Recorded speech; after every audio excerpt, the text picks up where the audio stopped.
అందరికీ నమస్కారం. కథలోకి వెళ్ళే ముందు మన ఛానల్ సబ్స్క్రైబ్ చేసుకుని వాళ్ళు ఎవరైనా ఉంటే తప్పకుండా సబ్స్క్రైబ్ చేసుకోండి. వీడియో నచ్చినట్లయితే తప్పకుండా లైక్ చేయండి. పాదాల వేళ్లకు సర్రుమంటూ ఏదో గుచ్చుకోవడంతో ఆదమరిచి ఏటో ఆలోచిస్తున్న సమీర ఒక్కసారిగా ఆ అంటూ తన పాదాల వైపు చూసుకోవడంతో రక్తం కారుతూ ఉన్న తన వేళ్లను చూసి వచ్చిన అలనీటితో ఆ రక్తాన్ని కడిగి అక్కడే ఉన్న అందమైన శంఖాన్ని చేతిలోకి తీసుకుని దానిని తీక్షణంగా చూస్తూ ఉండేసరికి దానిమీద సమీరాల కళ అని రాసి ఉంది. ఇదేంటి ఇలా ఉంది అనుకుని సరేలే అని ఆ శంఖాన్ని తన వెంట తీసుకువెళ్ళింది. దానిని తను నిత్యం ఆరాధించే కన్నయ్య విగ్రహం ముందు పెట్టింది. రోజంతా ఏ పని చేస్తున్నా సమీర కళ్ళు ఎప్పుడూ దానిమీద తన ప్రమేయం లేకుండానే వెళ్ళిపోయేవి.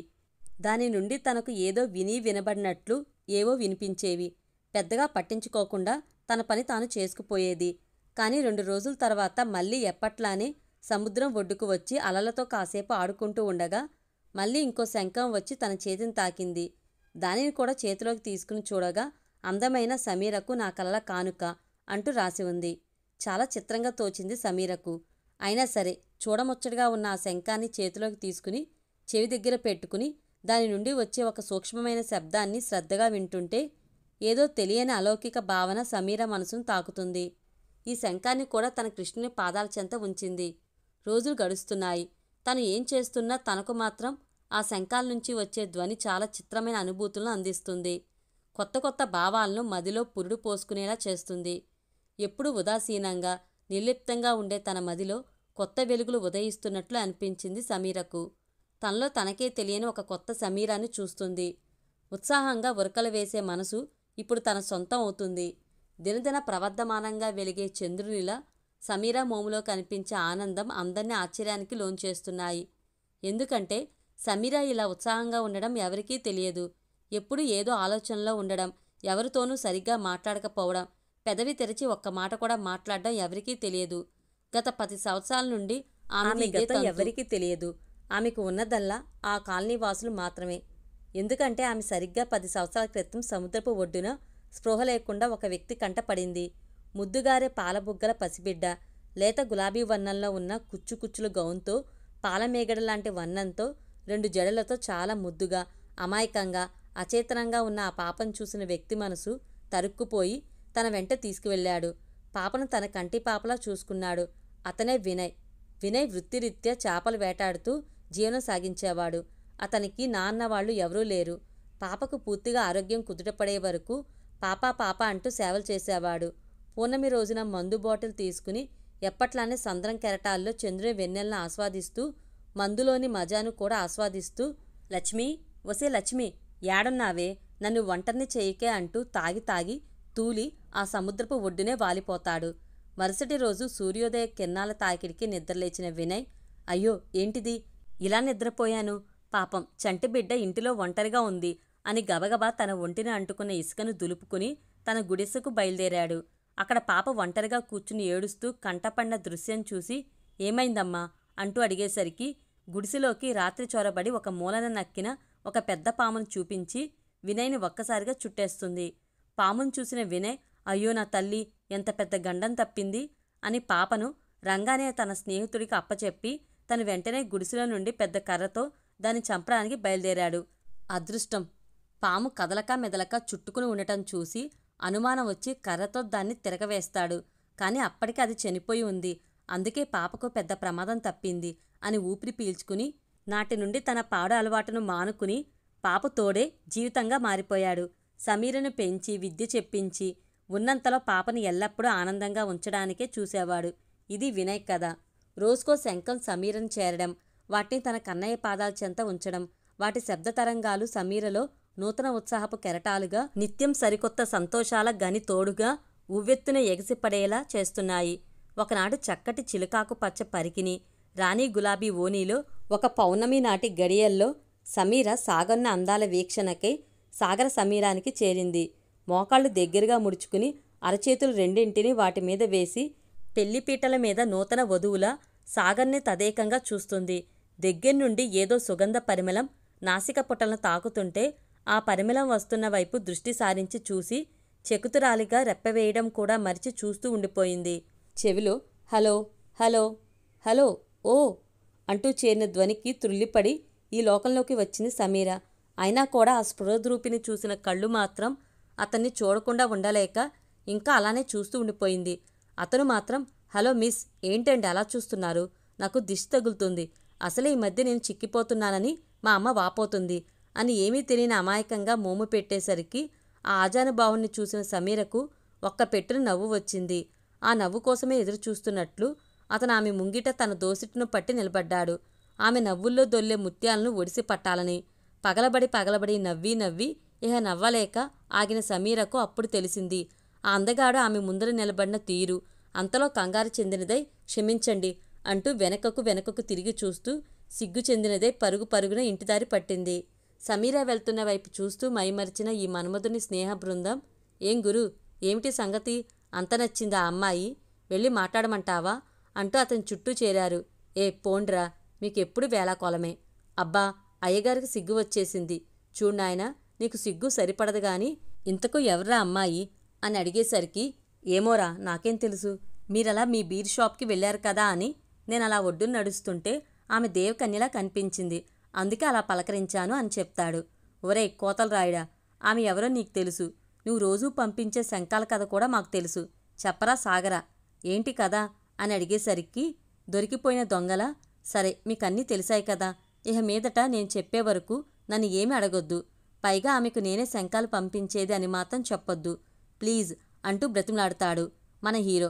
సల్లేరా బావా, మా చెల్లెమ్మకు చెప్పంగాని మాకు పప్పన్నం ఎప్పుడు పెడతావు అని ఒక స్నేహితుడు అడిగితే, ఒరే మొద్దు, ఈ రోజుల్లో పప్పన్న ఏంట్రా, మన వాడి పెళ్లికి మనమందరం dum biryani with full drinks, గానా బజానా సంగీత్ భారత్ ఇరగదీయాలి. ఏరా సాగర్, ఏమంటావు అని మరో స్నేహితుడు. బాబు మిత్రులారా, మీరందరూ అనుకునేవి జరగాలి అంటే ముందు మీ చెల్లెలికి నేను నచ్చాలి. కాబట్టి మీరు కాస్త ఓపిక పట్టండి, ఇహ ఇంటి బాట పడదాము అని అందర్నీ తీసుకుని కారులో ఇంటికి వెళ్ళిపోతాడు సాగర్. ఇంటికి వెళ్ళిన సమీర మాత్రం తన కళ్ళ నిండా నింపుకున్న రూపాన్ని తలుచుకుంటూ తన కన్నయ్య ముందు కూర్చుని, కన్నయ్య చూసావా అందగాణ్ణి, అచ్చం నీలానే ఉన్నాడు కదూ. ఆ నయనాలు, సింగం లాంటి విశాలమైన ఛాతీ, సన్నటి నడుము, 6.5 అడుగుల దేహదారుఢ్యం, అసలు కళ్ళు తిప్పుకోలేకపోయాను అంటూ తదేకంగా అతను గూచి వర్ణిస్తూ, కన్నయ్య, ఇన్నేళ్లలో నిన్ను ఎన్నడూ ఏదీ కోరలేదు. ఇప్పుడు మాత్రం ఒకే ఒక కోరిక కోరతాను. అతను నాకు సరిపడేవాడని నువ్వు భావిస్తే అతన్ని నాకు జత చేసే బాధ్యత నీదే. ఎందుకంటే నాకు ఊహ తెలిసినప్పటినుండి ఈ ప్రపంచంలో నువ్వు నన్ను పెంచిన పెద్దయ్య తప్ప ఇంకెవరూ లేరు. కానీ అతన్ని చూసిన క్షణం నుండి ఏదో తెలియని అనుబంధం మనసులో మెదులుతుంది. నీకు గుర్తుందా, నాకు శంకాలు దొరికిన దగ్గర నుండి ఎలాంటి అనుబంధం పెనవేస్తుందో అలాంటి భావం అతను చూడగానే కలిగింది. నా మనసులో మాట నీకు బాగా తెలుసు, ఇహ అంతా నీదే భారం అంటూ తన చేతిలో ఉన్న గులాబీని నల్లనయ్య మురళి ఉన్న చేతిలో పెట్టి వెళ్ళిపోతుంది.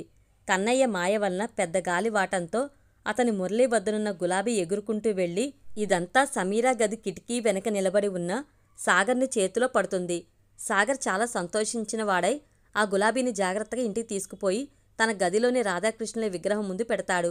సమీర ఎప్పట్లానే సాగర్ తీరానికి వెళ్ళి కూర్చుని ఈసారి కెరటాలను చూస్తూ అందులో కనిపించే సాగర్ని ప్రతిబింబానికి చకితురాలై చూస్తుండగా మళ్ళీ ఒక శంఖం వచ్చి చేరుతుంది.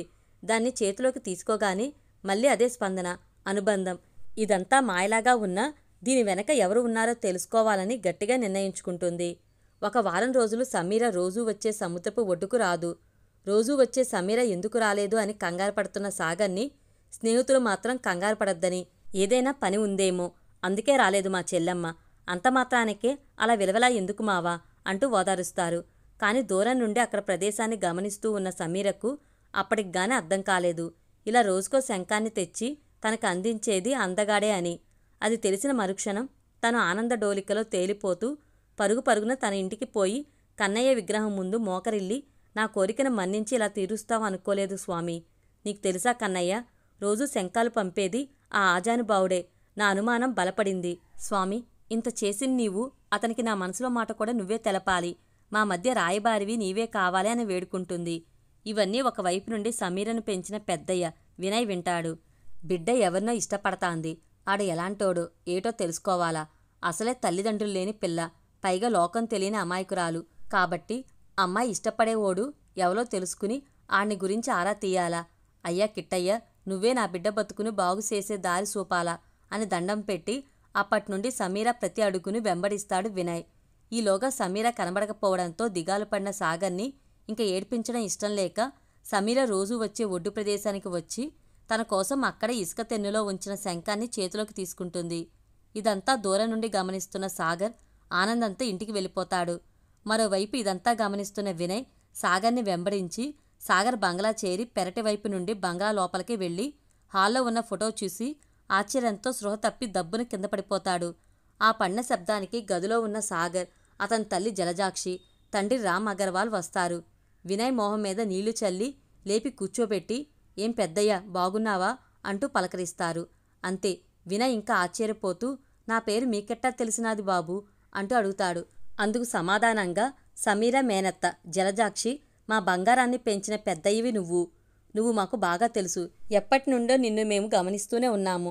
అసలు ఏం జరిగిందో చెప్తాను విను అని సరిగ్గా 10 సంవత్సరాల క్రితం నేను, మా వారు, మా అబ్బాయి అదే ఈ సాగర్, మా అన్నయ్య బిడ్డ అయిన సమీరను తీసుకుని వ్యాపార నిమిత్తం విదేశాలకు బయలుదేరాం. విమానం బయలుదేరిన వెంటనే క్రాష్ అవ్వడం వలన విమానం ఈ సముద్రంలో కుప్పకూలిపోయింది. ఆ ప్రమాదంలో మా తల్లి బిడ్డల అదృష్టం కొద్దీ వేరే ఒడ్డుకు చేరుకున్నాం. మాతో పాటు మరికొంతమంది బ్రతికారు.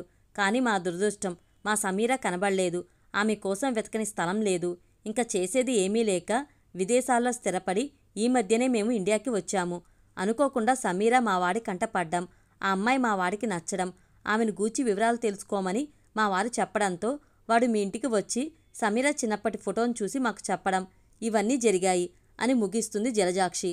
వినయ్ ఆనందంతో ఉబ్బి తబ్బిబ్బై అయ్యా, ఇన్నాళ్ళు నా చిట్టి తల్లికి ఎవరూ లేరు అనుకున్నాను. కానీ నా బంగారానికి ఇంత మంచి కుటుంబం ఉందని తెలియలేదు. పాప ఇష్టపడ్డాది కదా, ఆడ ఏసుమంటోడు తెలుసుకుందామని ఇలా దొంగచాటుగా వచ్చాను. నన్ను మన్నించండి అని వినయ్ వాళ్ళను ప్రాధేయపడతాడు. ఇన్నాళ్లకు నా సింత తొలగిపోనాది. నా బిడ్డ మహారాణి ఇహ మీదట అంటూ కళ్ళు తుడుచుకుంటూ వెళ్ళిపోబోతాడు.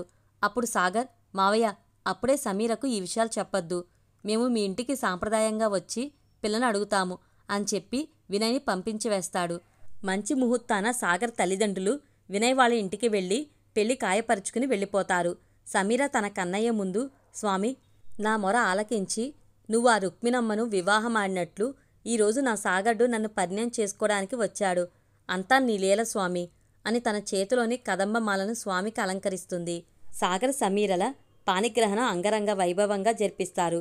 సాగర్ సమీరలు ఒక్కటై సాగర సమీరాలుగా సాగర సమీరాలు తిలకించడానికి ప్రతినిత్యం ఆ ఒడ్డుకు చేరి వాళ్ళ మనసుల ప్రణయ గుసగుసలను కెరటాల సవ్వడలతో ముడివేస్తూ నూతన జీవితం ప్రారంభిస్తారు. ఒకే కుటుంబం నుండి విడివడి దురదృష్టపు కోరల్లో చిక్కి అనాథగా పెరుగుతున్న సమీర జీవితంలోకి విధి తీసుకువచ్చిన ఆనందహేళ ఈ సాగర సమీరాల కథ.